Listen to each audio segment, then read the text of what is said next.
Today, I had the honor of connecting with Louise Digby. Louise Digby is a registered nutritional therapist, women's weight loss expert, and founder of the Nourish Method to lasting fat loss. Her clients come to her after struggling to lose weight despite eating well and working hard to burn the fat.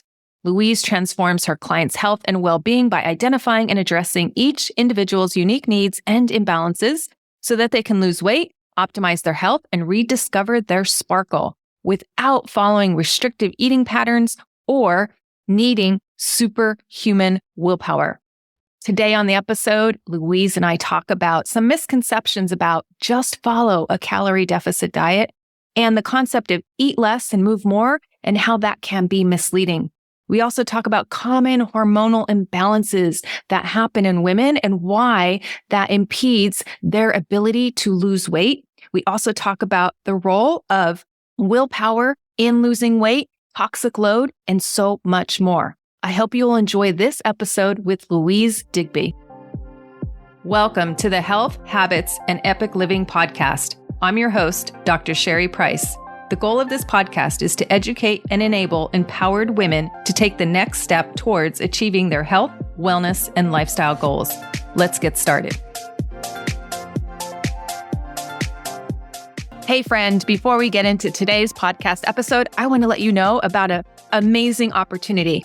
I am launching Mastering Menopause. It's a 4-week program where I'm going to teach you everything you need to know as a woman when you're transitioning from perimenopause into menopause, because this is a pivotal time in a woman's life. And I want you to have the knowledge on how to optimize your health, not only during this time, but to set yourself up for vibrancy and great health well into your 60s, 70s, 80s, and 90s. This is an important time because of our hormone imbalances that occur.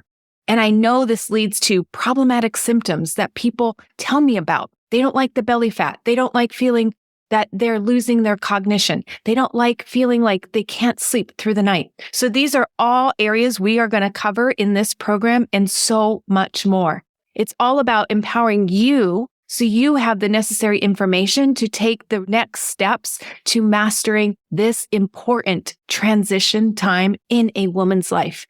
To sign up, go to epicu.com, click on the Work With Me tab, and you can sign up for the Mastering Menopause program there. I will tell you spots are limited because we're going to get to all the questions and answers during this program. So I want to keep this program small in its initial rollout. So if you're interested, please go to my website to sign up, and I can't wait to see you there. Louise Digby, I'm so excited to have you here. Welcome to the podcast. Thank you so much for having me. Yes, I want to get started with a question I really like to ask a lot of people in this space where we're helping and empowering women to lose weight is, what are some common misconceptions that you find that you have to work with dispelling those myths that we picked up along the way in terms of understanding what really works for true fat loss? Well, I think probably the biggest one is that all you need to do is be in a calorie deficit and you'll lose weight. And it's just such a misconception because there's so many things that need to be in place for your body to be able to burn fat efficiently. And getting into a calorie deficit is like one small piece of the puzzle. We've got to make sure that we've got enough nutrients and that our hormones are balanced and we've got enough muscle mass and our gut's working properly and that, our liver is detoxing properly and all these things, they all work together to help you to manage your weight. So that is probably one of the biggest ones and one of my biggest bugbears, particularly right now when you see on social media, you hear a lot more about hormones and, the more holistic approach to weight loss, but then there's a lot of pushback from certain professionals who are very much drumming in that it's just calories, it's just calories. So yeah, that is probably the biggest one that I come across all the time. Yeah, it's kind of going back to what I've talked about on this podcast before, is that calories in, calories out formula that we were taught that doesn't necessarily align with true weight loss that's sustainable and particularly fat loss. And sometimes our bodies, I see some women that take that to an extreme, right? And so sometimes it's about adding the right types of nutrients, which turn into calories back in. I mean, being in this deficit so much that their body doesn't feel safe. Yeah. Or balanced, like you say, hormonally, to be able to drop the weight that they were looking to drop. Yeah. Yeah, definitely. I see so many women who are under eating, and there's lots of diets out there that, the kind of their foundation is very low calorie. And oftentimes that's like meal replacements or shakes. And it's just such a small amount of calories. And with that, you're going to be losing muscle. You're going to be undernourished. Lots of nutrients are going to be lacking. And a lot of them are fortified, these products, but it's not the same as getting those nutrients from real food. So yeah, all of those things that are missing, including the calories, have a really big impact on your body because, your brain needs fuel, your thyroid needs fuel. And if it's not getting those, then everything's just going to slow down to compensate for that lack of fuel coming in. Yeah. Yeah. Tell me what you think about, this is something that we've learned along the way that's been advocated here a lot in the United States, is this concept of move more, eat less. So I think we touched on the eat less part, but I think a lot of women get stuck in that mindset because we've been told that, just move more and eat less, and that will help us lose weight. It's definitely important to be active and move regularly and in very intentional ways. But I think often the thing that a lot of people opt for is doing loads of cardio because it gets you the highest calorie burn when you're monitoring it on your Fitbit.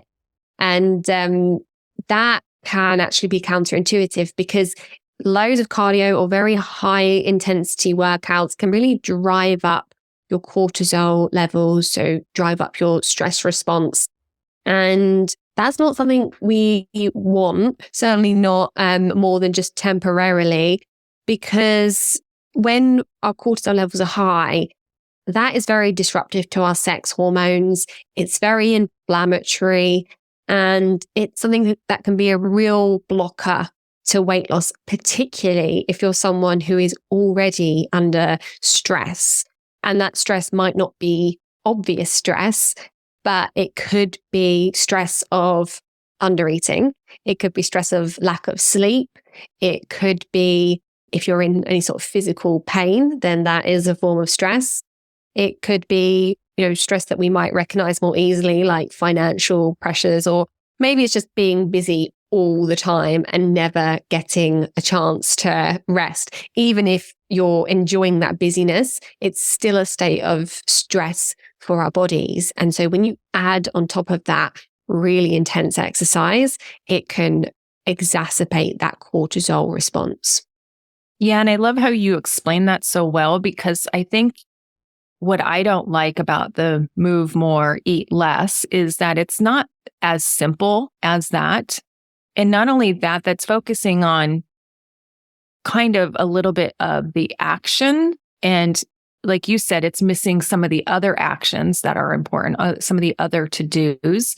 And it's also not really teaching or educating women about their bodies and how they work.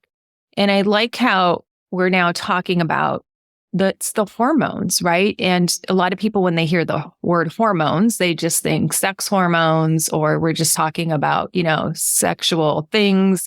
But really, our bodies are designed to be in this hormone balance. And when our bodies are in a hormone balance, right, that's when our bodies perform optimally. They do the functions that they're supposed to be doing, detoxifying, getting the right nutrients, maintaining a stable, ideal body weight. And I think not pulling in and really educating women around all that interaction around hormones. And the one you just pointed out was cortisol, right? And we know high cortisol, I've talked about it on the podcast before, where it just leads to stress bod, right? Because when we're under stress, a lot of us may turn to food, right? Because we're feeling stressed and we don't want to feel that. And that's a way to comfort. There are also the opposite, where people, when they get really stressed, they don't eat and they tend to undereat, right? And underfuel their bodies. And so their bodies will slow down that metabolic state and it'll be harder for them to lose weight. So whether they're overeating or undereating, right, they're still not hormonally balanced because of that stress, because of that high cortisol that is just floating around all the time. And I don't think many of us are aware of all the hormonal dysfunctions that come and how they need to be in alignment for proper weight loss. So you talked about cortisol and stress and how that can lead to like a stress bod where we're just kind of maintaining that weight in our middle area, in the belly fat area. What other hormone imbalances do you feel are important for women to understand in order for their body to be able to lose fat and weight? Like you said, there's so many sets of hormones. So I think it's really good to clarify that, because so often when we say hormones, we do just think about the sex hormones. But another really important group of hormones is your thyroid hormones, particularly for women. And, it's such a common imbalance. Just see it all the time over here in the UK. And I'm sure it's probably the same where you are. The typical tests that your doctors run are very basic and miss a lot of thyroid problems. So it's even more prevalent than we realize. But yeah, your thyroid hormones are really important. They essentially control the speed of your metabolism. So if your thyroid is under functioning, even just a little bit, that is going to be slowing down every kind of chemical reaction that happens in every cell in your body. So that means slower fat burning. It means slower recovery from exercise. It means slower energy production, slower gut function, and poorer absorption of nutrients. So everything is slower. So that is something that is very much impacted by doing too much exercise, or too much intense exercise, I should say, and not eating enough. Because if your thyroid is underfueled, it's just going to slow down even more. If your hypothalamus and your brain is underfueled, that's going to slow down the production of hormones, because it's the hormone control center. And then that's going to have a knock-on effect on the thyroid as well. So thyroid hormones are really important. And then we've got your blood sugar hormones as well. So a lot of people are familiar with insulin, and I kind of refer to this as essentially our fat storage hormone, because when we've got too much insulin floating around, then we're essentially in fat storage mode. And that tends to correlate with our blood sugars. So if our blood sugars are too high too much of the time, we're going to be producing too much insulin. It's going to be very difficult for us to get burning fats. And then you've got insulin's counterpart, which is glucagon. And that's the one that we produce more of when our blood sugars are too low. So these two hormones work together to regulate your blood sugars, but we do have to give our bodies a helping hand by trying to manage what we're eating and our stress and exercise so that our blood sugars aren't really, really high or dropping really, really low. That's going to help us to lose weight steadily. Yeah. So I like how you're presenting this multi-system effect, right? It's not just one set of hormones, right? We have to look at like a series or a panel of hormones. And that's why it's really important to get the proper lab work tested. And I love how you mentioned it's hard to truly diagnose the thyroid unless you get the full thyroid panel. And a lot of GPs and, they just get the two measurements really around thyroid to assess thyroid function. And that's very limiting because it is going to miss how your active thyroids are functioning, right? And oftentimes those laboratories are not generally done or run by some traditional practitioners. So really understanding like, okay, I really want to know how optimally my thyroid is functioning. And I can only assess that if I get the right laboratory data from that. And even when I was practicing as a pharmacist, Synthroid, which is one of the medications you take when your thyroid is suboptimal, was one of the top 10 prescribed medications in the United States because it's so prevalent that people have an underactive thyroid, particularly as they go through the change into menopause. A lot of times our bodies will slow down in many ways, and that's when these hormonal imbalances start to present themselves. And so it's truly something that I think women should be empowered to know about so that they can get properly tested, so that they're not experiencing these side effects that are, making them feel sluggish or tired or gaining weight, or their hair is thinning, or they're feeling more constipated, like all those symptoms that happen when we have a low functioning thyroid.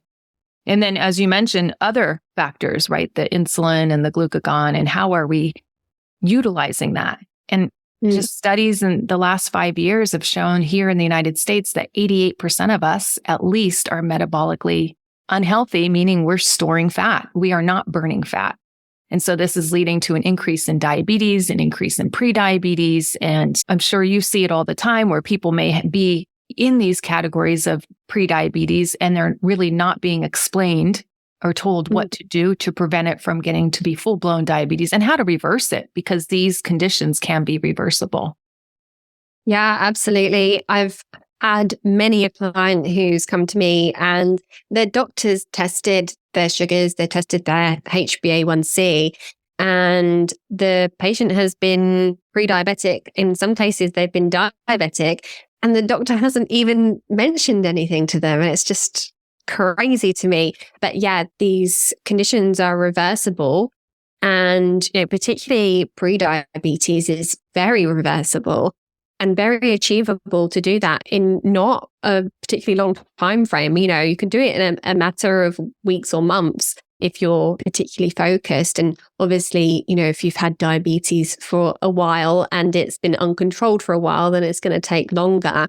But it's very achievable to do it in most cases. People aren't told that.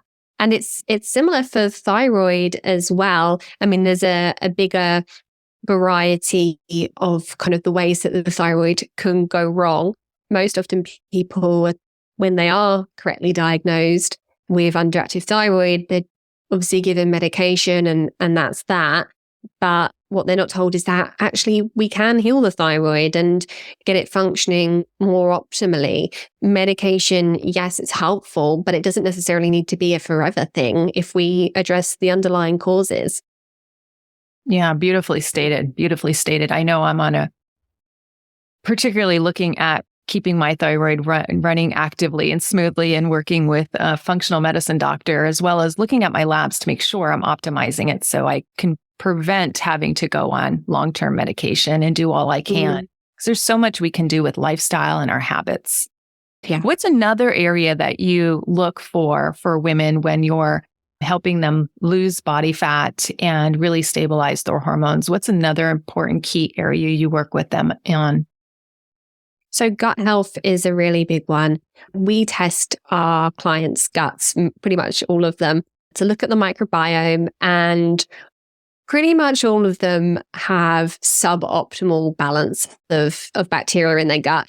Most of them got something going on. Not all of them have obvious digestive symptoms. So, often it can be a bit of a surprise for them that that's an area that they need to focus on. But, the gut is really, really important when it comes to overall well-being, but particularly your hormones and your weight management. There are species of bacteria in the gut that can very much correlate with whether your body is storing fat or burning fat. And, there are species of bacteria that can increase the amount of glucose you absorb from your food, or the amount of calories you absorb from your food. So one meal for one person could have a very different impact than that same meal for another person, in terms of how it impacts their blood sugars or the levels of inflammation in their body. So the gut microbiome, that's just kind of like one small way in which it can impact your body, but there's so many ways that it can have an impact. It can produce toxins. The bacteria can produce toxins that your body then has to process and eliminate. The bacteria can overstimulate your immune system and drive autoimmune issues, which again can be linked to the thyroid or various other things. So getting the gut into a healthy balance in terms of making sure that you're absorbing your nutrients properly, you're breaking down your food properly, the bacteria is in a healthy balance, the yeasts are, not overgrown, the gut lining is happy and healthy. All very, very important for, as I say, health and also weight management. Yes. And I found in just my experience in working with my own gut microbiome, studying it and learning more about it, I had yeast overgrowth, and that really causes more sugar cravings. And, you try to do these things such as willpower, which I want to get to here in a minute, but, thinking I'm failing at it. And why do I keep having these sugar cravings when if I just get to the root cause of what's causing them and getting at this yeast overgrowth, then it became, so much easier. And I didn't even feel like I had to, quote, rely on willpower.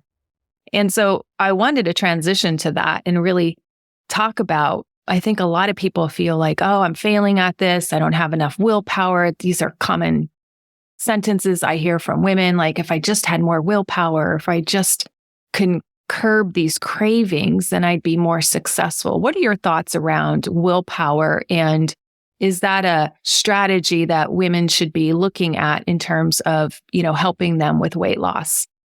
Willpower is such a multifaceted thing because, like you said, what's going on in your gut can impact your cravings. The gut-brain connection is so important, and what's going on in your gut can influence your mood. We create some of our brain chemicals in the gut, and so if there's imbalances in the gut, that's going to have a knock-on effect on the brain and your mood. And obviously, if you're feeling low, then that is going to impact your levels of motivation and how strong your willpower is. So the gut is a big influence. And then you've also got your blood sugars as well. We were talking about highs and lows in the blood sugars before. And when your blood sugars dip down low, what your body needs to get out of that crash is sugar or carbohydrates. That's the quickest way to get out of it. So your body is really clever, and it will give you cravings to eat sugar or carbohydrates to help you normalize your blood sugars quickly. And so many people that I work with do not have stable blood sugars initially and are really at the mercy of their blood sugars highs and lows. And when you're having these regular dips, you just have very little control over your cravings. And, willpower is very rarely strong enough to overpower that drive for sugar or carbs when you're having a blood sugar dip. So willpower, I think, is something that actually, if you can get a good balance in your gut with your blood sugars, then willpower doesn't even really need to be a factor because you're not going to be battling cravings all the time. And then I haven't even mentioned sex hormones. And, for women who are having a regular menstrual cycle, you go through different phases throughout the month. And in some of those phases, particularly in the week before your period, you are more likely to crave carbohydrate-rich foods. And, you might need a little bit more carb during that time. So you've also got to think about where are you in your cycle, because that's going to impact how motivated and driven you're feeling. Yeah, absolutely. I definitely experienced that with my cycle for sure. And I love how you were saying, so much of the neurotransmitters are made in the gut. Just looking at serotonin alone, this neurotransmitter is made, 90% of it is made in our gut. So if we are eating foods that aren't supporting the gut lining to make the serotonin then when it floats up to the brain, if we don't have it made, right, we are going to feel more depressed, more low, more sad. And then that creates that cycle of, okay, I don't want to feel sad or low. I want to feel calm or happy. And let me just, not only from a low blood sugar standpoint, but just from a lack of serotonin, right, could be driving that desire for wanting to feel better and then consuming those refined carbohydrates, which do give us some pleasure, do light up the brain's reward center, because that's how these ultra processed foods were designed. And coming back to carbohydrates, right? I know you're probably thinking and focusing on those refined carbohydrates because we don't want to demonize all carbohydrates, because vegetables are a form of carbohydrates and those are needed for the body. But just focusing on those refined, ultra processed ones that are the quick, easy to go, grab to go, convenient food in a package, which makes them just so easily accessible to us. Yeah. Right? Get that quick hit. Absolutely.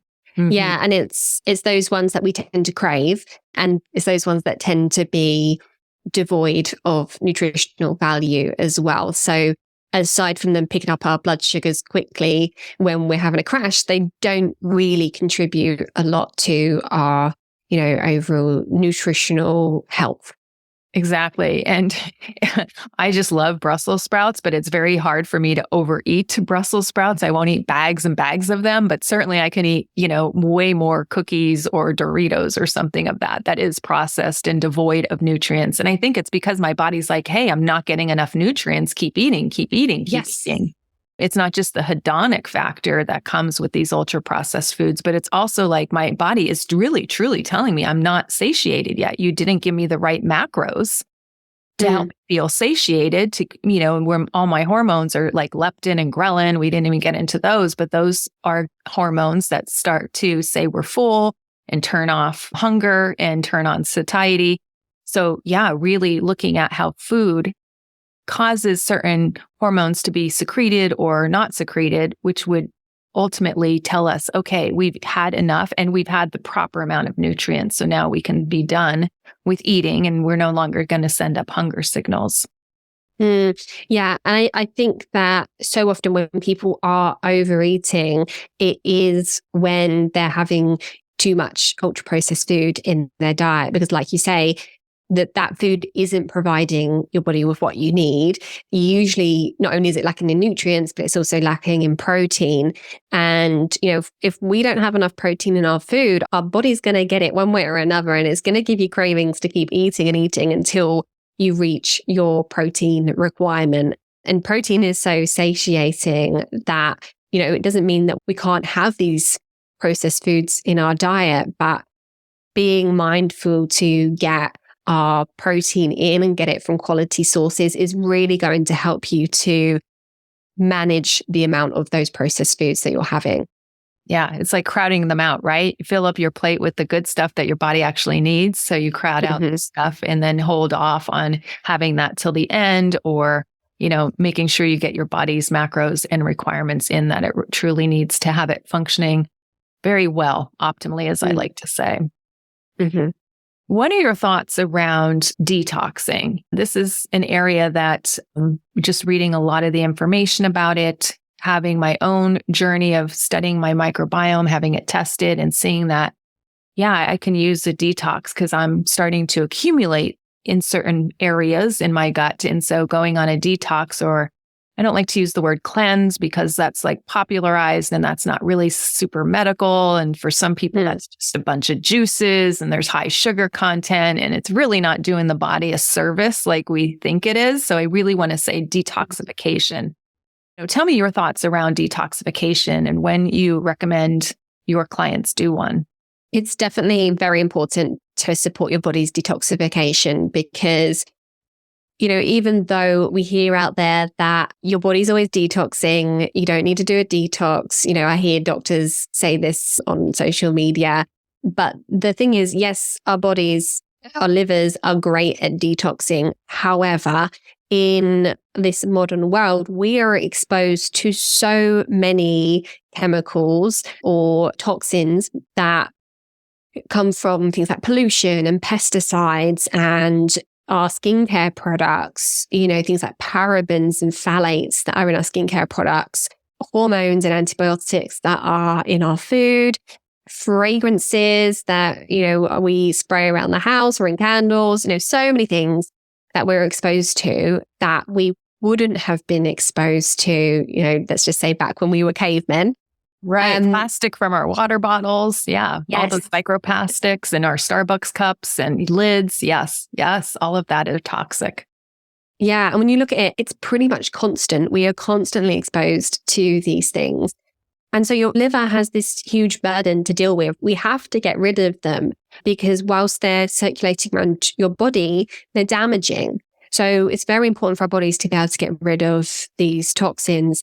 And if we're lacking in nutrients or our gut isn't working properly, then your liver could be working sluggishly. It might not be able to cope with that toxic load. So even though it is constantly detoxing, often it needs a little bit of support. And that might be in the form of a detox. I don't generally tend to recommend anything extreme, but I think a gentle detox can be very helpful. Just doing day-to-day things that help to, one, reduce your exposure to toxins. We can't eliminate our exposure completely, but we can start taking steps that help to reduce our exposure to some of these toxins. But also we can do little things that can really support detoxification. And one of the most simple things is making sure that we're hydrated. And it's one of the most boring recommendations in the world, but it is one of the most important and the one that I consistently see people not managing to achieve very well. So yeah, being hydrated is super important for supporting your liver function. And then there's ingredients that are easy to incorporate, like herbs and spices are, great for supporting the liver, particularly things like turmeric and teas that contain things like green tea, milk thistle. Really nice for supporting the liver very, very gently and helping your body to cope with this toxic load. Yes. And speaking of toxic load, because this podcast used to be called Drink Less Lifestyle, we can't forget the obvious, the alcohol. And much we detoxify our liver on weekends or party. And so we want to just be gentle with our livers because they do so much work for the body. And we can't live without them. So really supporting our liver and taking time to do that periodically, right? It's not just, once a year kind of thing. I really think about supporting my liver more frequently than that. Daily rituals would be great, of course. But then I think sometimes getting tested and see if it needs more intense detoxification. I think that's important to really test your body and see where it's at. I think, that's really important to say, oh, okay, let me assess my liver. And there's many tests that we can do to see detoxification and how to support the liver that way. Louise, tell me how you got into doing what you were doing. So I started out working with everyone and anyone in terms of their health goals, IBS, depression, eczema, you name it. And what I found was that pretty much everyone I worked with also wanted to lose weight. And then I had some people that just came to me just for weight loss. And the women who were over 35, 40 were the ones who struggled the most with their weight. And interestingly, it was the people that were focusing most on weight loss who were getting the worst results. The people who were working on addressing the imbalances in their body to address IBS, eczema, whatever their problem was, were actually seeing better weight loss results. So that really triggered my fascination with uncovering the underlying causes of stubborn weight. Because at the time, when I trained, there wasn't a lot of emphasis on how to support someone through a weight loss journey and how to go deeper than just coming up with creative ways for them to eat less and manage their portion control and get more exercise in. It was a relatively simplistic approach to weight loss, but we did all this work on how to balance hormones and address things like IBS. So I really started honing in on how to support people to lose weight without having to go on a diet, and particularly for women over 35, 40, because that is such a challenging time to lose weight because of how the body changes metabolism wise, hormone wise, and also just how it's just usually such a hectic time of life. Young children, often older parents, still working full time and just being constantly busy. It's kind of a recipe for weight gain, unfortunately. But when we start focusing on what's going on inside the body rather than just trying to eat less and exercise more, the results are so much better and much more sustainable as well. I love that. I love that. Well, Louise, it's been so great having you on the podcast. Can you please share with my audience and my listeners how they can work with you or how they can find you? Sure. So you can reach me on socials by searching at Louise Digby Nutrition. My website is louisedigbynutrition.com. And I've got various resources that you can download from there and a masterclass on metabolism that you can also join me for as well. Wonderful. Well, thank you for sharing your expertise on my podcast. It was great having you here. Thank you so much for having me. It's been great. Thanks for listening to the Health Habits and Epic Living podcast. If you're ready to take the next step to improve your health, wellness, and lifestyle goals, head over to www.epicu.com and sign up for my weekly newsletter. Again, that's EPICYOU.com. Please note that the information in this podcast is for educational purposes only and does not constitute medical advice.